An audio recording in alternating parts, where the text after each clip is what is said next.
இது நான் ஏன் சொல்றேன்னா, நம்மளால எதை ஈஸியா ஜெயிக்க முடியுமோ அதை ஜெயிக்கிறது வெற்றி இல்லை நண்பா.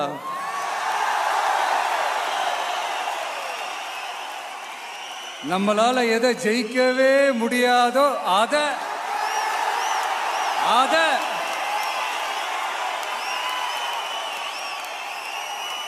இதைத்தான் நீங்க உன்னிப்பா கவனிக்கணும். ஜெயிக்கிறதுக்கு முயற்சி பண்றோம்ல, அதுதான் உண்மையான வெற்றி. உங்களுடைய குறிக்கோள், உங்களுடைய லட்சியம் எல்லாம் பெருசா யோசிங்க, பெருசா கனவு காணுங்க, பெருசா திங்க் பண்ணுங்க. அதையெல்லாம் யாரும் தவறுன்னு சொல்லவே முடியாது.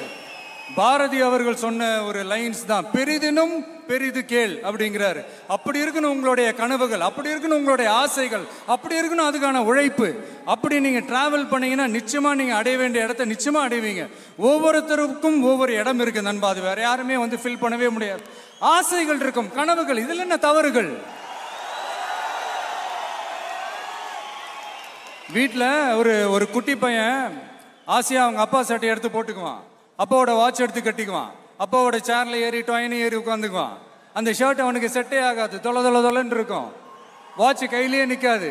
அந்த சேர்லாம் உட்காரலாமா வேணாமா, அது அவனுக்கு தகுதியா இல்லையா அதெல்லாம் அவனுக்கு தெரியாது. அப்பா சட்டை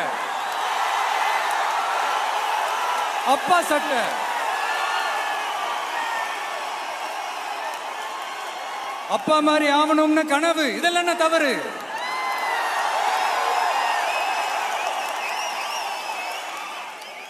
அதனால நீ பெருசா கனவு காண